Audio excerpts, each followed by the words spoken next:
Magandang araw po sa inyong lahat mga kabansa. Kayo ay nasa Iparas kay Paras. At ito yung lingkod Ado Paglinawan na nagbubungad ng pagbati para sa ating sekretary. Magandang hapon po, paring Ado. Magandang hapon muli sa ating mga kababayan. As usual, we cannot refrain from saying that kawawa pa rin ang ating mga kababayan. Araw-araw nagdudusa dahil sa kabulastugan ng ating gobyerno na pinamunuan nitong Marcos Jr. na isang bangag sabi mo? Bangag. Ano ba yung bangag, pare? Yun yung nalulun sa impluensya ng droga. Kaya pala nauutal magsalita. At dahil sa kaganyan siya, nadamay ang Pilipino. Lalo na sa food security. Hanggang ngayon nga, yung mayroong hearing sa Kongreso, may nagsalita na yung Land Bank hindi na tutugunan ang kanyang pagpahiram ng pera sa mga farmers. Mandato. Yung mandato. Hindi na kaya. At saan napunta ang pera? Kasi nakaprangot lang daw ang allocation para ipahiram ang mga pera sa mga farmers. Kung saan-saan. Sa mga kung walang halaga na contrary to the mandate of the Land Bank. At hanggang ngayon, wala pa tayong nalalaman tungkol sa Maharlika Fund na sumakop ng napakalaking halaga. 25 bilyones yata napunta dyan. I think 50 billion 25 billion yata yung sa DBP. Pero wala pang report. Ano ba nangyayari ngayon sa Maharlika Fund? Minamadali nila. They were having a fanfare in pushing that, pero hanggang ngayon, wala pa rin nangyayari. Tsaka mabilis, kaliwat kanan ang bigay sa mga crony ng mga loans. At saka kamakailan lamang, I think in our last episode, napag-usapan natin yung ni-reveal ni Ungab na authentic document. Pero itong mga nakinabang na mga senador, kasi alam ko kasama yan sila sa sharing the fruits of the BICAM, ay sasalita tungkol sa pinagtatanggol nila yung expose ni Congressman Ungab at kinakampihan nila yung kasinungalingan ni Marcos Jr. Sino ito si Marcos Jr.? Yung bangag. Yung bangag. Presidente na bangag, no? Anyway, ito po, ipakita natin muli para ito si Gatchalian, ito si Joel Villanueva, itong Senate President na bata-bata ni Marcos, magpakinggan nila at dapat i-contest nila. Kung hindi totoo itong sinasabi ni Ungab, di sampahan nyo ng kaso for misrepresentation or for whatever, kasinungalingan, perjury sampahan nyo, pero pakita nyo na yung papeles na yung sinabi ni Ungab ay hindi totoo at hindi authentic. Pero asa na prueba niyo? Okay, so pakita muna natin uli, mga kababayan, yung in-expose ni Ungab na BICAM report.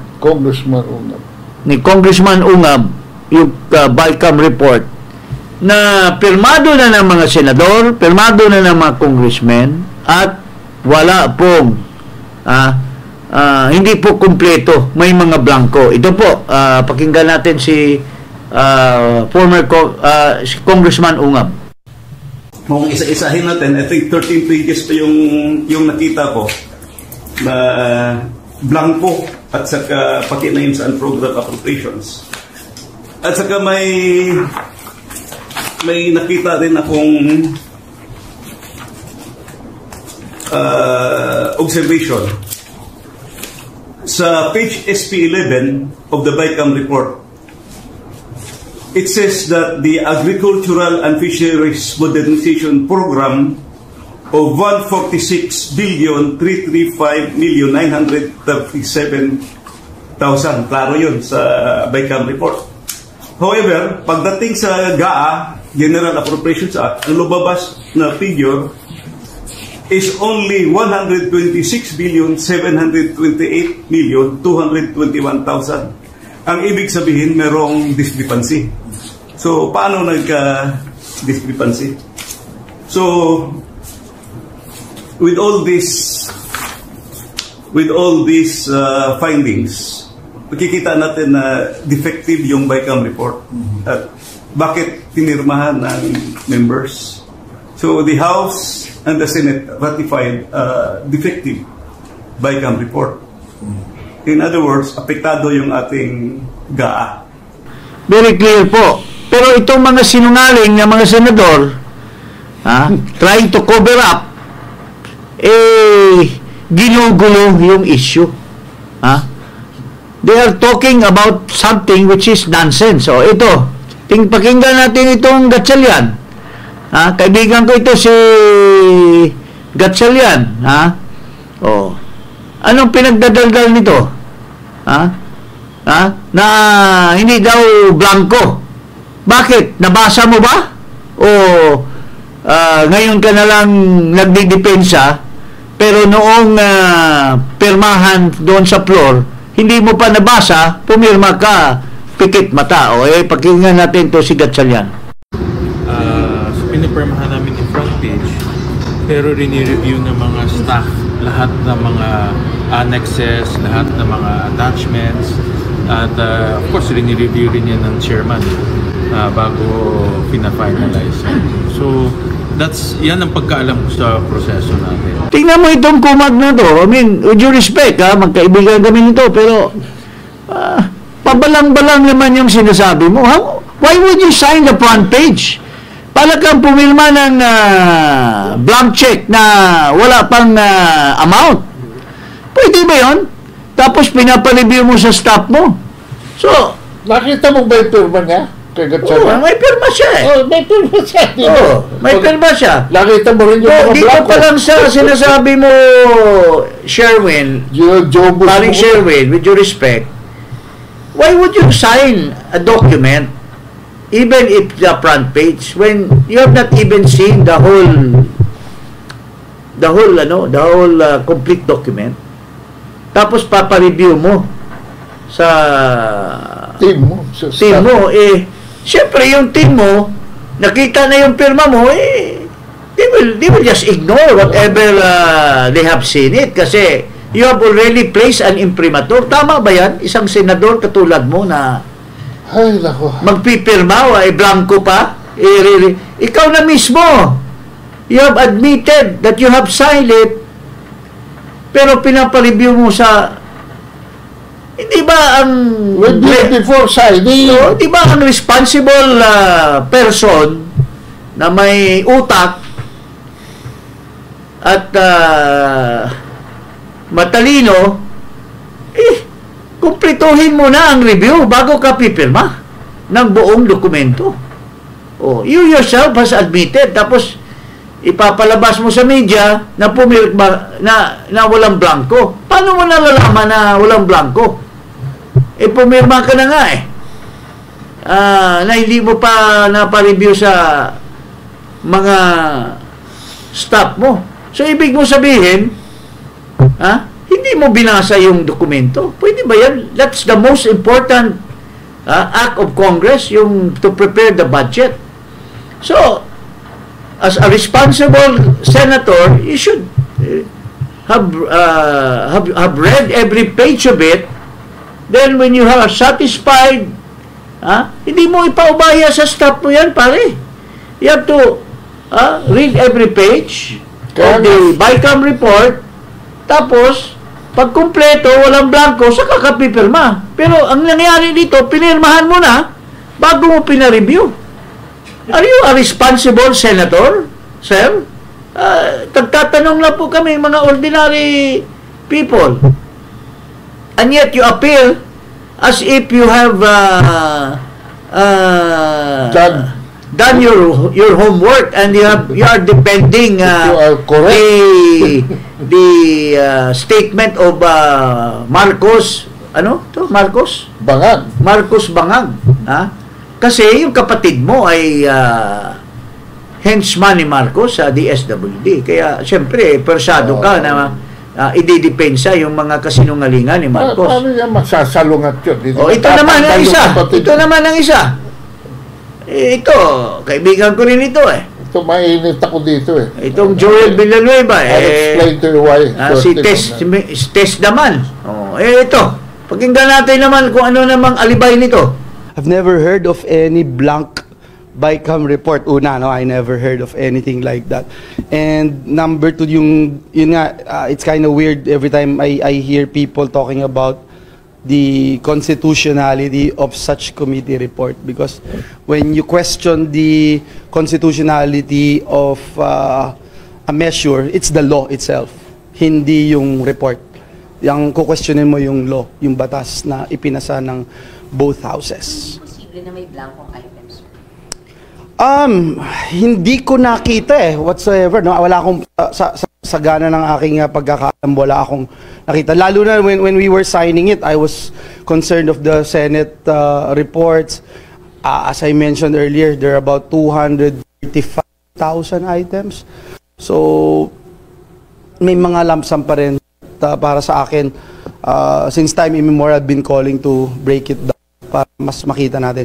So, kung meron mang lump sum, ibig sabihin, maaari o posible na merong isang item doon, meron lang total, pero hindi alam saan dadalhin. Something like that.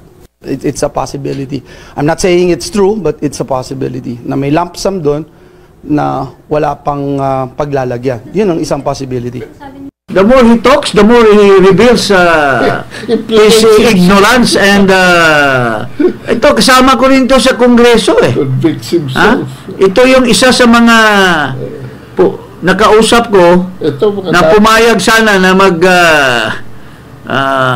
well, hindi ko na lang sabihin, baka ma-reveal yung tunay na pagkatao nito Pero anyway, itong tao nito, itong congressman na ito, napakinggan mo ba yung sinasabi niya? Na hindi daw pwedeng i-question kasi hindi daw unconstitutional. Senator, siguro hindi ka man nakapag-aral ng batas, maski senador ka, hindi ka man siguro nag-enroll ng constitutional law. Pastor yan pastor. Sir, hindi po totoo yung sinasabi mong cannot be declared unconstitutional. Kung ang BICAM report ay if the BICAM report has been signed blank and was dinagdagan ng mga provision and that will become now a part of the law of the land bill. The procedure itself is subject matter of Supreme Court scrutiny. Hindi ka nag-aaral, daldal ka ng daldal Violation of due process yan. Violation of the procedure. How can you have a BICAM that is blank? Tapos, parang ginagawa niyo, Joel Villanueva, sir, hindi mo binasa, hindi mo, tapos, hindi kumpleto, tapos, pinaubaya nyo, hindi kumpleto. Tapos, pinadala nyo doon sa DBM, at ang DBM ang nag-fill up. So, hindi ba unconstitutional yan?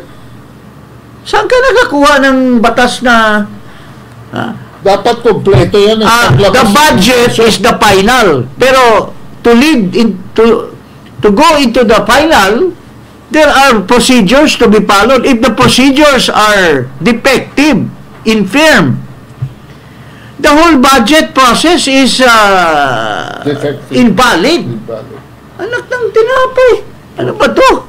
Ano yung nakita ni Ungab na hindi nakita ni Villanueva? Dahil hindi siya nag-aaral Eagle Beaver na, siguro may nakatabi na sa kanila, kagaya ng AKAP. 26 billion. 21 billion daw sa House. 5 billion sa Senate. Siguro, enjoy na si Joel at saka si Gatchalian. Mayroon na tayong nakatabi na magagastos na naman natin.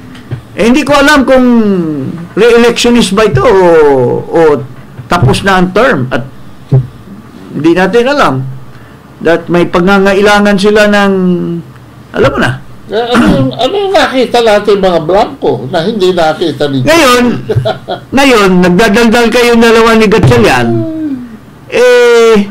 hindi nyo naman squarely na kinwestiyon yung dokumento na pinakita ni Ungab. Dapat you should have referred it.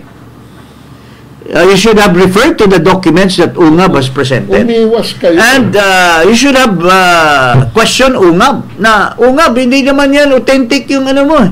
Pero wala You were answering questions in generalities. You were answering questions like a stupid person. At kung may pagkakamali kayo, unang dapat mag-correct niyan. Ang tingnan mo itong leader nila, kung ano-anong pinagdadaldal, parang hindi abogado. Tingnan mo ito. Itong si bata-bata ni Marcos, itong si Escudero, pakinggan natin. Na mga declare na committee report na unconstitutional. Are we saying na parang wala namang sense na magreklamo o wala kaya, namang reason? Sa totoo lang, kaya hindi sa iniiwasan to. Marami lang talaga ibang trabaho at maraming mas mahalagang bagay na dapat tugunan ng pansin. At hinahayaan ko sana ito dahil para sa akin nga, sabihin na natin kunwari lang, di ba, na lahat ng sinabi niya totoo na hindi ko kinoconsider sa kanya. Anong po-question niya sa korte? Anong illegal, anong bawal? Dahil sa dulo, ang tanong, yung GAA ba, yung General Appropriations Act ba, yung road bill ba, may blanco ba? Hindi tama na mag-akusang may blank check na binigay ang Kongreso. Mali yun. Kasi numalingan yun at hindi totoo yun. At kung blanco man yung nasa GAA, hindi pwedeng i-release ng DBM yun. Hindi pwedeng i-release ng National Treasury yun. Parang kasing bangag ni Marcos Hindi naman GAA ang pinag-usapan, parang Escudero. Ang pinag-usapan, ang nire-raise ni Ungab, when you sign the documents, ikaw na yung namumuno dyan ikaw mastermind kayong dalawa ni Grace po Bonnie and Clyde Ang nire-raise ni Ungab is a question of propriety.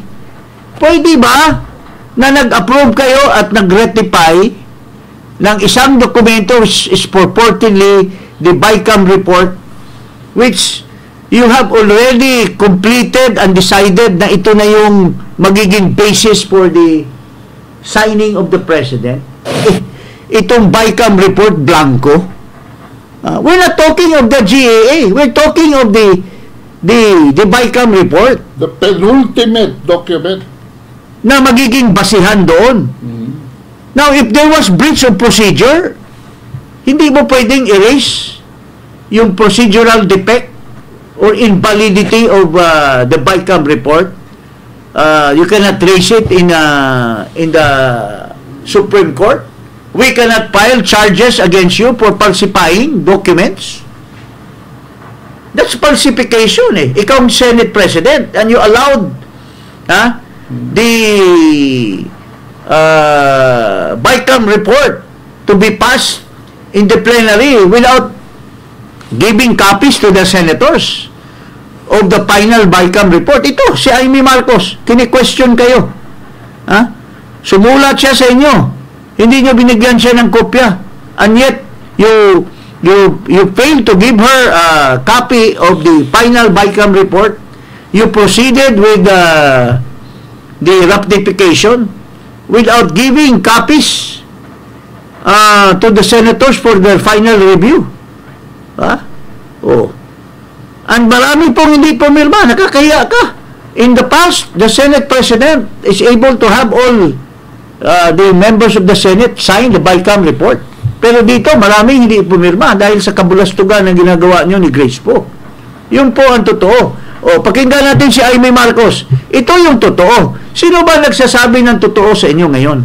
Ikaw, si Joel, ito kasi si Escudero, si Grace Poe, at saka si Gatchalian, magkasama ito, yung tinalo ni Duterte at ni Alan Cayetano. Kasi tumakbo ito Grace Poe, President, Escudero, Vice President, Gatchalian, ang spokesman ng kanilang partido ay si Gatchalian, yung nasa the Department of Social Welfare. Si Rex. Si Rex. O, yun ang mga NPC ito O. So, tanungin natin, sinong magkatotohanan? Si Amy Marcos, na kapatid ni Presidente Presidente Marcos Jr., na kini-question niya yung BICAM report? O itong mga minions na uto-uto lang ni Marcos, itong si Escudero, si Gatchalian, at saka si Villanueva? O, sino sa kanilang pakinggan ng taong bayan na makatotohanan? Ito ang report ni Amy Marcos. Pakinggan po natin. Ulitin ko po ang ikalawa at huling meeting nitong BICAM na ito. Minabuti kong hanapin ang mga papeles at dokumento bago sana magsalita at magbigay ng anuman reaksyon. Ngunit sa kasamaang palad, hanggang ngayon lahat kami ay nangangapa sa dilim. Walang mga detalye o paliwanag, ni walang konkretong numero.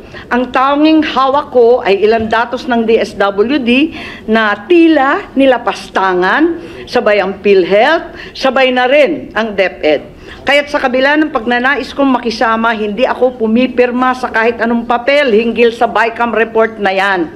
At nagsusulong magbawas ng pera sa mga lehitimong proyekto para lamang ipasok ang akap, lakihan ng labis-labis ang MAIP, at pagpiestahan ang DPWH. Paano naman ako pipirma sa blankot kulang-kulang na papel? Paano ko naman pepirmahan ang isang blanco and incomplete na BICAM report?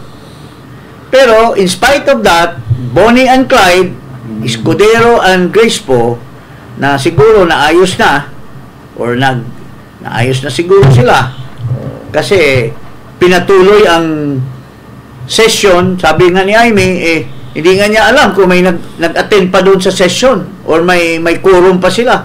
Pero ang ginawa, hindi pa tapos yung BICAM, pinapirma na ng mga first page. Pero maraming hindi pumirma. Tulad ng inamin ni Gatchalian, pinirma na niya yung first page na hindi pa tapos. So, ibig sabihin, itong si Escudero, it's his word versus Amy Marcos. Tsaka Escudero,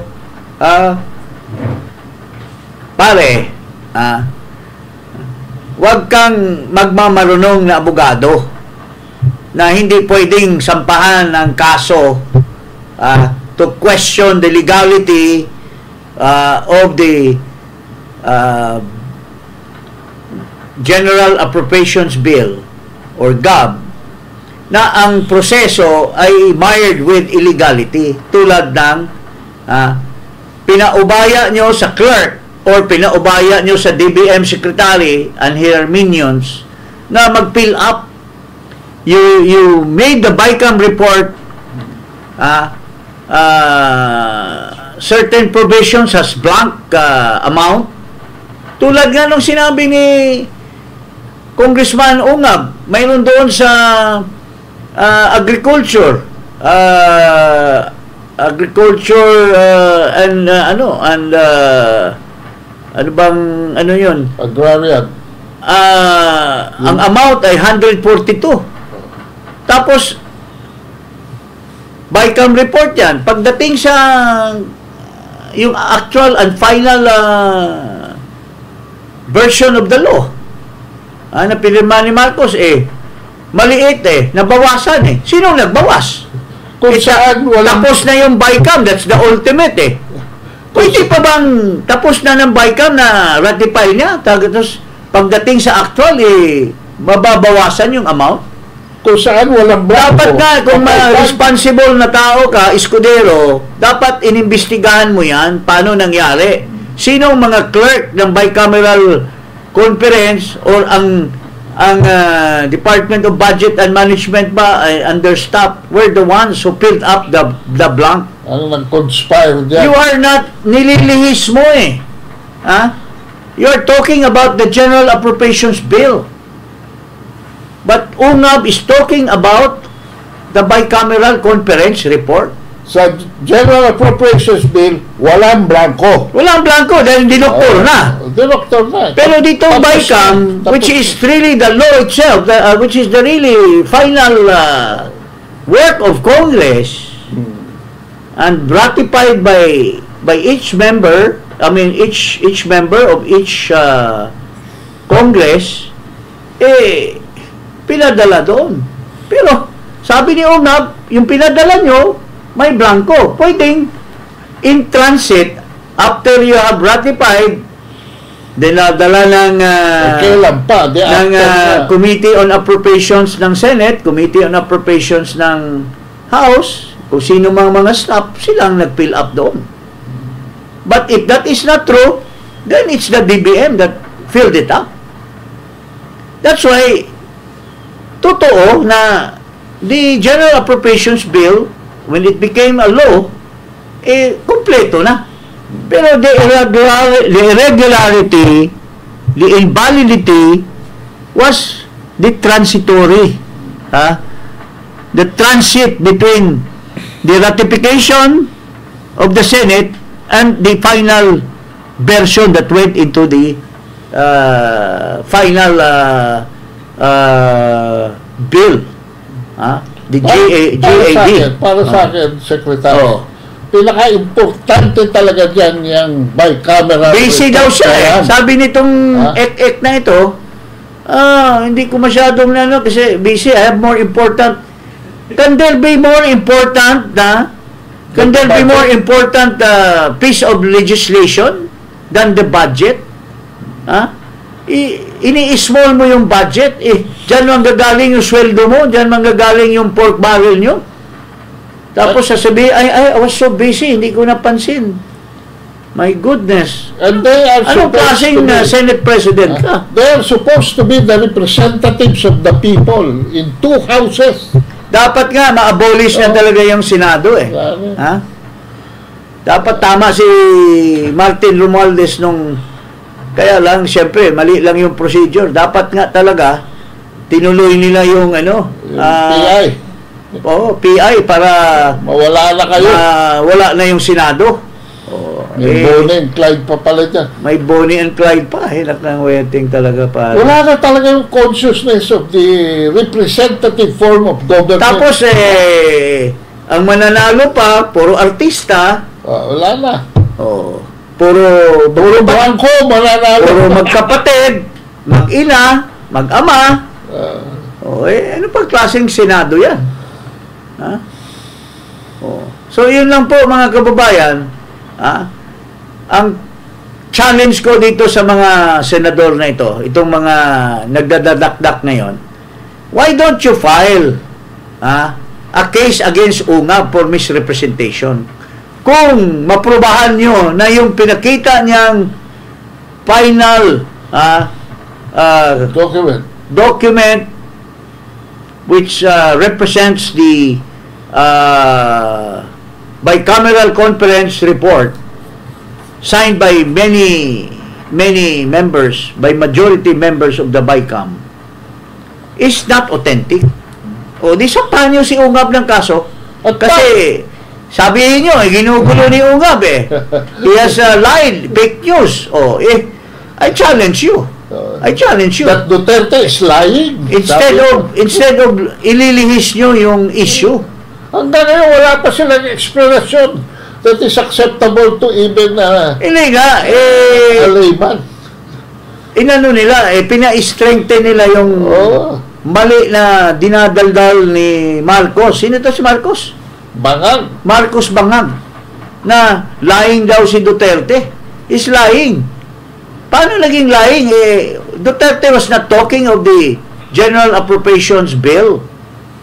He was talking of the bicameral conference report, which were riddled with blanks.